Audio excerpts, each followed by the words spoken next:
Mayong adlaw katawhan sa Dios sa Archdiocese sa Osamis, ingon man usab sa Diocese sa Pagadian. Akong timbaya sa mga mag-uuma ug mga mananagat. Timbaya po nako sa mga kaparian sa Archdiocese sa Osamis, mga religious men and women, sa mga madre ug mga brothers, ingon man usab mga kaparian sa Diocese sa Pagadian. Akong timbaya ngadto usab sa mga nagaalagad dina sa mga parokya, sa mga parish secretaries, inautunta nga kamo mo apil sa kining seminar bahin sa kining pagka-sekretary dina sa parokya. Buhaton kini ni Monsignor Boy Naron Jr. o ingon sab ni Father Tony Sagrado. Usa salamat kayo ni Monsignor Boy Naron Jr., Father Tony Sagrado, ingon usab ni Father Jason Panagiton. Salamat kayo ninyo kay kamo mutabang gayon.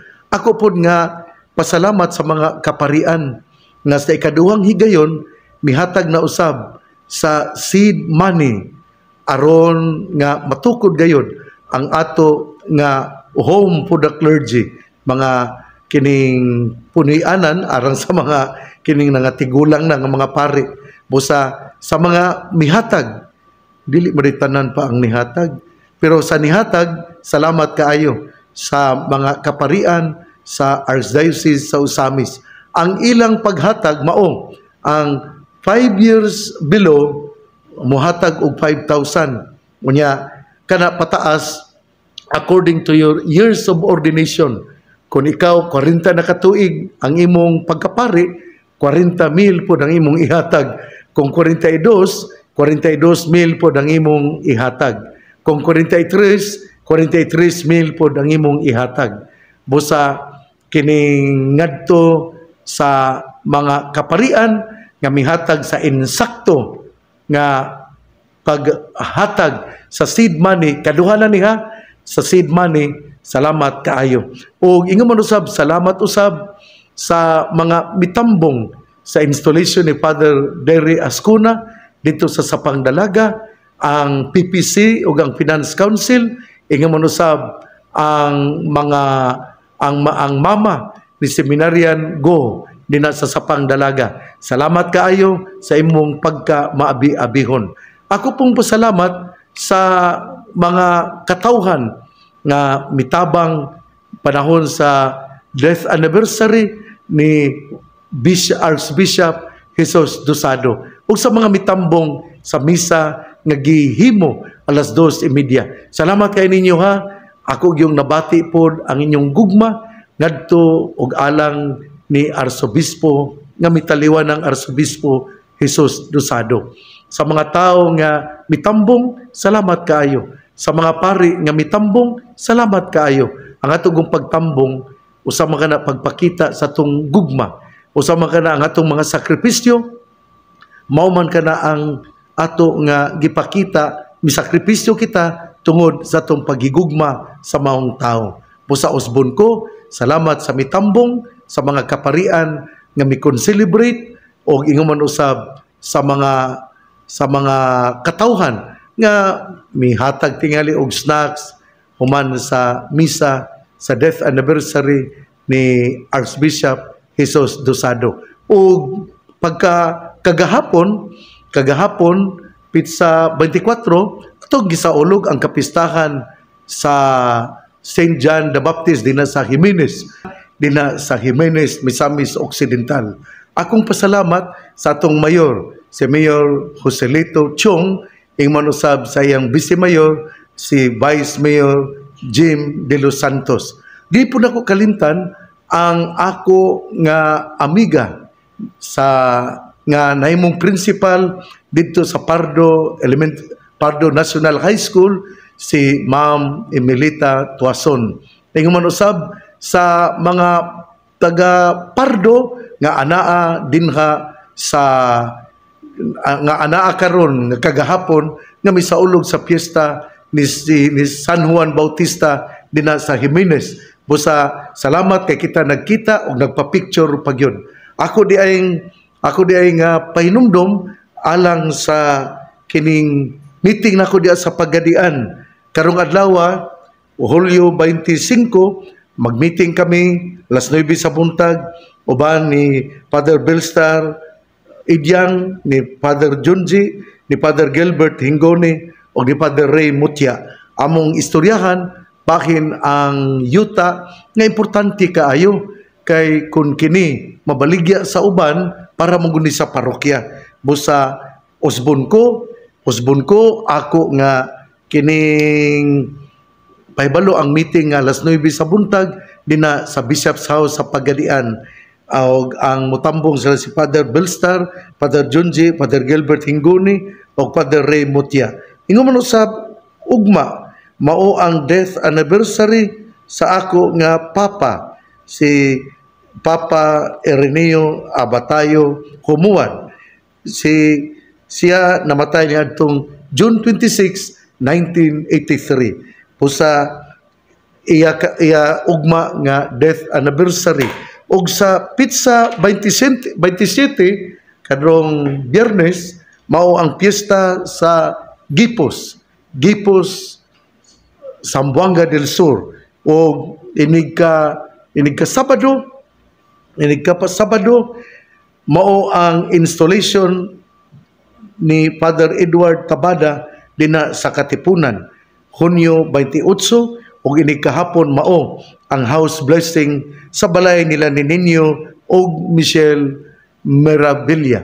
Busa mao kini ang akong schedule nining mga panahona. Ari kita sa ato nga ebanghelyo nining adlaw Miyerkules, Hunyo 25, ika-12 nga semana sa ordinaryo nga bulan, ordinaryo nga tuig sa ato nga kalendaryo sa simbahan. Ang ato nga ebanghelyo atong kutloon sumala sa ebanghelyo ni San Mateo. Si Jesus mingon siyang mga tinun-an, pagbantay kamo sa mga mini nga mga propeta. Muanha sila kaninyo nga daw mga karnero, apan sama sila sa mga bangis nga mga lobo. Mailhan ninyo sila sa ilang binuhatan, kay ang sampinit dili mamungag ubas, ni ang kudya pa mamungag igos. Ang kahoy nga walay sakit mamungag maayong bunga, apan ang kahoy nga masakiton dili maayog bunga. Dili makabungag walay pulos nga bunga ang kahoy nga walay sakit. Ingon nga ang masakiton nga kahoy dili makabungag maayong bunga. Ang tanang kahoy nga dili mamungag maayong bunga putlon o isugnod sa kalayo. Busa mailhan ninyo ang mini nga mga propeta pinaagi sa ilang binuhatan. Ebanghelyo sa tong Ginoo, daygon ikaw o Kristo. Mga igsoon, sa gihapon atong hinumduman ang miaging Domingo. Ang tema mao gayud ang Corpus Christi. Diin kun anaa ang Corpus Christi pasabot kun ato gyud nga usisahon kana ang paghatag og dako nga importansya sa Holy Eucharist, kay ang Corpus Christi mauman ang kining body and blood of our Lord Jesus Christ. Ug sanglit mao kini ang tema, unya kita gipahinumduman nga mailhan ninyo ang mini nga mga propeta pinaagi sa ilang binuhatan. Ang ebanghelyo karon subay sa tema sa Eucharistia, kita giauha gayud nga mamungag mga maayong bunga. Maman bitaw nga dina sa Eucharistia ang usa ka pagtulunan mao gayud nga we become what we eat. Kana bang unsay atong gikaon, mamahimo kita nga ingon ni ana. Mao nga kining kun atong dawaton si Jesus, mamahimo usab kita nga makaangkon ug makabuhat sa iya nga mga bertudes, sa iya nga mga maayong gawi. Muna nga ang atong ebanghelyo nindot gyud kaayo, kay kini gapahinumdom kanato nga ang tao atong makita pinaagi sa iyang binuhatan. Muna nga gipahinumduman pud ta, pagbantay kamo sa mga mini nga mga propeta, kanang muanha sila nga daw mga karnero, apan ang ilang mga binuhatan bangis o mga lobo, bangis nga mga lobo. Muna nga ang ato lagi nga kinabuhi kung kita mudawat sa Eucharistia, mausab lagi kita. Unya, mauna nga ang mga dili matinud-anon, labi na gyud ang nagpakaron ingnon nga kining kita gipahinumduman sa atong ebanghelyo nga magbantay sa dili mga matinud-anon, sa mga antichrist nga moingon nga siya ang kining si Jesus nga nagpakatao. Di pa yun na tinuon yun. Muna mga mini nga propeta, ipahinumduman yun ta, ato inuong tanawon ang ilang mga binuhatan. Mao po ni, sa ato nga panggobyerno karon, ato yung pamalandungan, lisod yung kaayo ang atong panggobyerno karon. Lisod kaayo ang anaa sa atong pamunuan. Ato yung hinumduman kung naunsa na ning atong nasod. Kunya, dili lang kay atong nasod. Anapod ang gubat sa Iran o sa Israel. Anapod ang gubat sa Ukraine o sa Russia. Unsa mga nung naggubat man ni sila. Kini tungod kay kanang nangandoy man gyud sila gyud nga kanabang mga doon na ba'y mga pangandoy nga mahimong gamhanan, mamahimong mas madato nana. Pero atong hinumduman gyud ang Israel kanang sila pa giuna in town o kining bomba sa mga Hamas. October 7 to, doon na sila kasaulugan. Mao lagi na kanang lisod po kaayo ang kining ningon mugod si kon walay sukod ang balos. Karon pod murag giunhan gyapon sila sa Iran. Mao ni ingon ana. Ang punto nako mao ra gayon nga kung ikaw gustong makaila, kung siya gipuy-an ba sa Ginoo, imong tan-awon ang iyang mga buhat. Sa ato pa di ay makita nato ang kinaiya sa tao pinaagi sa pagtan-aw sa iyang mga binuhatan. Muna nga si Pope Paul VI, ang naimo nga santos, sa iyang apostolic exhortation on evangelization in the modern world, sa number 41, Evangelii Nuntiandi, siya miingon, modern man listens more willingly to witnesses than to teachers. And if they listen to teachers, it is because they are witnesses. Sa ito pa ay importante yun kaayo ang ato nga mga binuhatan. Importante yun kaayo ang ato nga pagpuyo sa kinabuhi. Muna nga, we are challenged to become witnesses of what we say. Importante magugay baka na bang unsa itong gisulti, atong gipuy-an. Ikaw amahan, musulti ka nga dili mayong manigarilyo, dili mayong mo inom, dili mayo nga magpagabi, dili mayo nga dili mo pauli sa balay. Pero ikaw palahubog, ikaw sigig panigarilyo, unya dugay ka mo pauli sa inyong balay. Nya sugarol ka pag yun.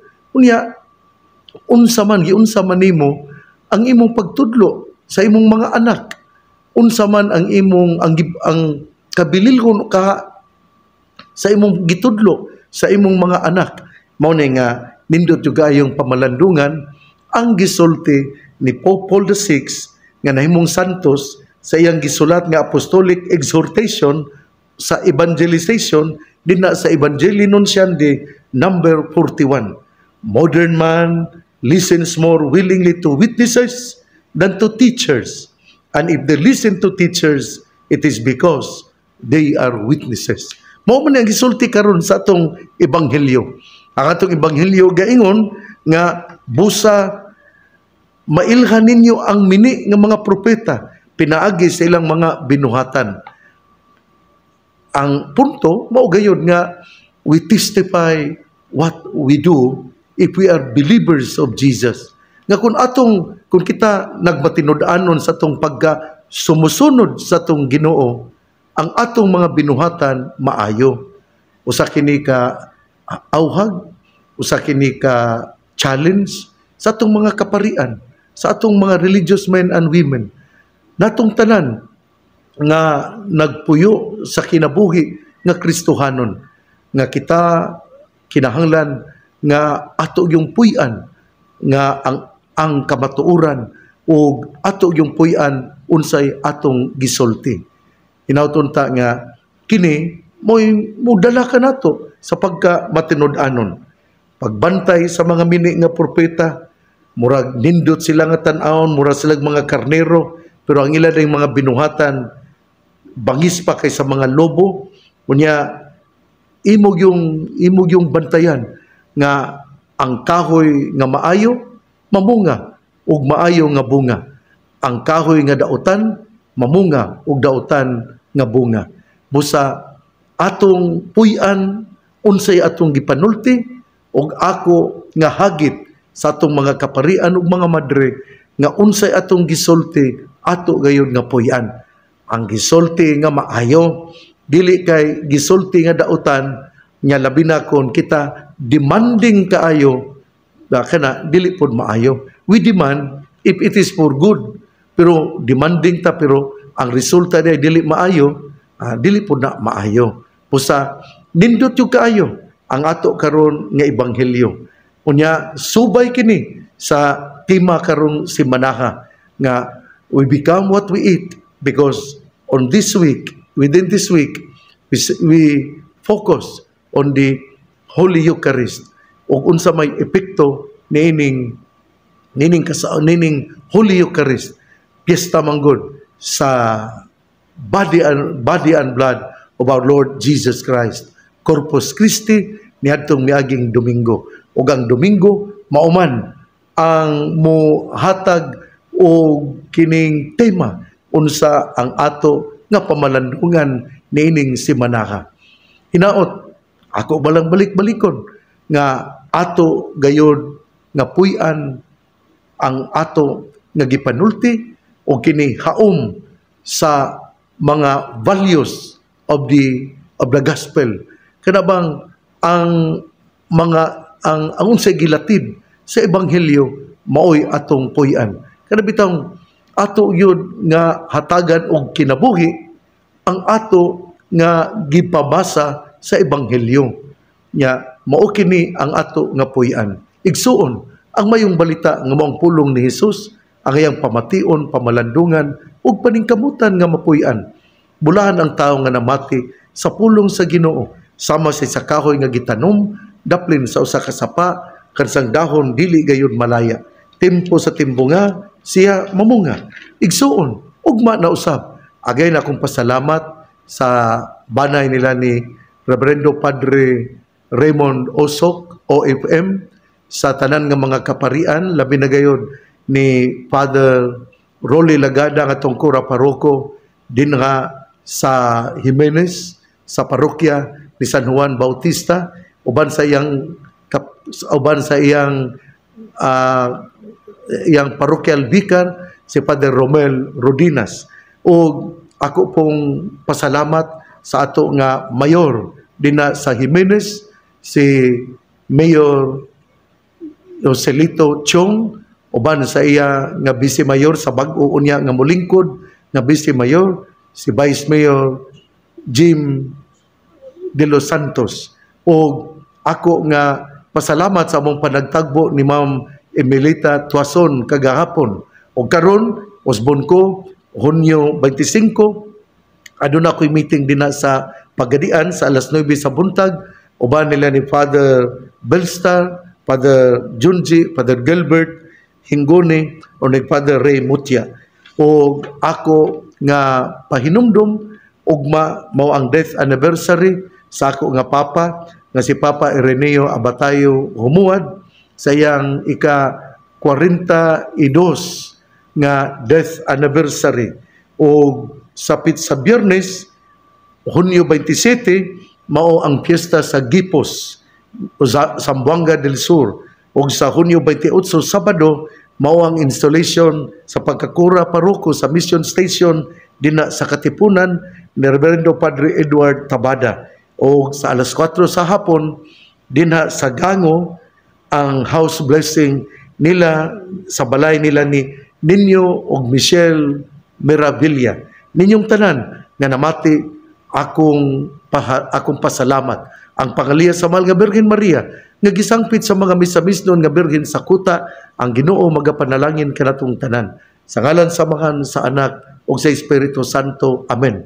Akong ipahibalo nga posible nga ipasundayag, ipakita pinaagi sa movie ang salida in thy name nga gahisgot bahin sa kinabuhi ni Reverendo Padre Roel Gallardo ang namatay dito sa Basilan tungod sa ubos sa mga kamot sa mga abusayap o kini aduna kini pagtulunan bahin sa Eucharistia, bahin sa pagdepensa sa pagtuo. Busa mutan-aw kita ug akong pasalamat sa ato nga Gobernador Attorney Henry S. Waminal o ni Ma'am Pearl Waminal sa pag-sponsor nining maong movie in thy name o alang usab sa ato nga mayor dinhi sa Ozami City. Salamat si Mayor Sam Fuentes, ingon usab sa Vice Mayor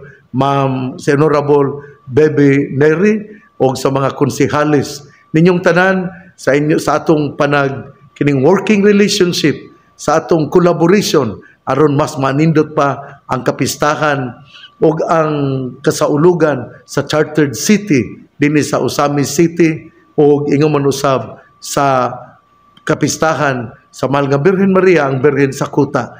Muna nga magtinabangay kita o magbuligay kay pinagi ni ana mas maanindot pa ang atong dakbayan. Wala tay laing dakbayan busa atong panggaon, dili nato yubiton tungod kay atong hatagan ug pagmahal ang atong dakbayan, ang Ozami City.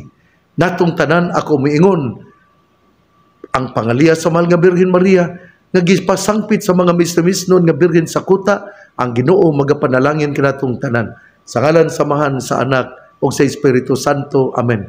Padayon nga mag-inampuay, padayon magtinabangay, padayon kita nga magbuligay kay pinaagi ni ana kita makaabot sa gingharian sa Dios. Atong buligan ang atong bag-ong mayor, si Mayor Sam Fuentes, uban sa iyang Vice Mayor si Honorable Bebe Neri, ug sa tanan nga mga konsehalis. Let us love Ozami City. We have only one city and it is Ozami City. Kung ikaw nagpuyo sa dakbayan sa Ozamis, tanawa ang kaanindot sa Ozamis karon. God bless. Mabuhay tayong lahat.